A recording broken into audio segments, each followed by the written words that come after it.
আয়, নেমে আয়, নেমে আয় বলছি। আমার চাল কুমড়া চুরি করা দেখাচ্ছি মজা। যদি না নামিস তাহলে গ্রামের লোক ডেকে তোকে দড়ি দিয়ে বেঁধে মার খাওয়াবো। ভুলে গেছি, আমাকে ছেড়ে দাও, আর কোনোদিন চুরি করবো না। এখনই তুই নেমে আয়। চুরি আর করবি কি করবি না সেটা পরে দেখা যাবে। আমি কিছুই করিনি, আমাকে ছেড়ে দাও। 3টে কুমড়া চুরি করেছিস? প্রত্যেকটা চাল কুমড়ো 50 টাকা করে। 150 টাকা দে, দে 150 টাকা। আমার কাছে টাকা নেই, আমাকে ছেড়ে দাও। আচ্ছা, এগুলো সব চুরির টাকা। আমার চাল কুমড়া চুরি করেছিস, এটা তো শাস্তি। কোনোদিন যদি আমাদের এই তল্লাটে আর দেখি তোকে, তোকে পুলিশে দেব। ওরে বাবা গো, কি সাংঘাতিক মহিলা রে বাবা। ভালোই হলো, টাকাটা পাওয়া গেল, আর আমার চাল কুমড়োও রয়ে গেল। কালকে এগুলো 20 টাকা করে বিক্রি করে দেব।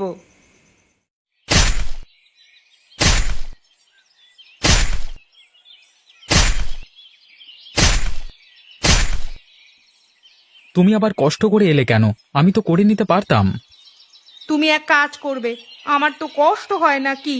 তোমাকে সাহায্য করতে পারলে আমার ভালো লাগবে।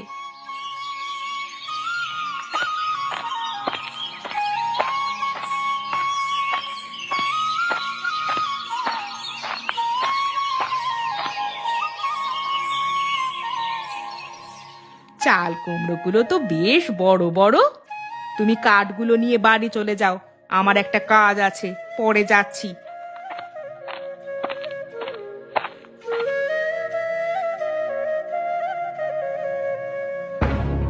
এ চোর চোর চোর! পালাচ্ছে, এই চোর চোর চোর চোর চোর! কি সাংঘাতিক মেয়ে রে বাবা! মেয়েরা যে চোর হয় জানতাম না। যদি জানতে পারতাম না চোরটা কে, তাহলে গ্রামে বিচার দিতাম। যাই হোক, ভয়ে কুমড়ো দুটো ফেলে দিয়ে পালিয়েছে, চলো এগুলো ঘরে নিয়ে যাই।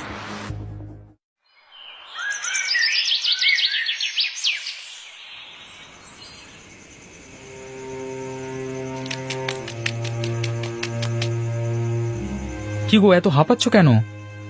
মিত্রদের বাড়ি থেকে দুটো চাল কুমড়ো নিয়ে পালাচ্ছিলাম, পেছন থেকে তারা ধাওয়া করলো, তাই দৌড়ে দৌড়ে চলে এলাম। তুমি এত লোভী কেন গো? তোমার চাল কুমড়ো চুরি করেছে বলে তাদের কাছ থেকে তুমি টাকা নিয়ে অন্যের কাছে চুরি করছো? এত লোভ ভালো নয়। তোমার এই আচরণগুলো আমার পছন্দ হয় না। কি করব, ওদের বাড়িতে বড় বড় চাল কুমড়ো দেখে আমার যে খুব লোভ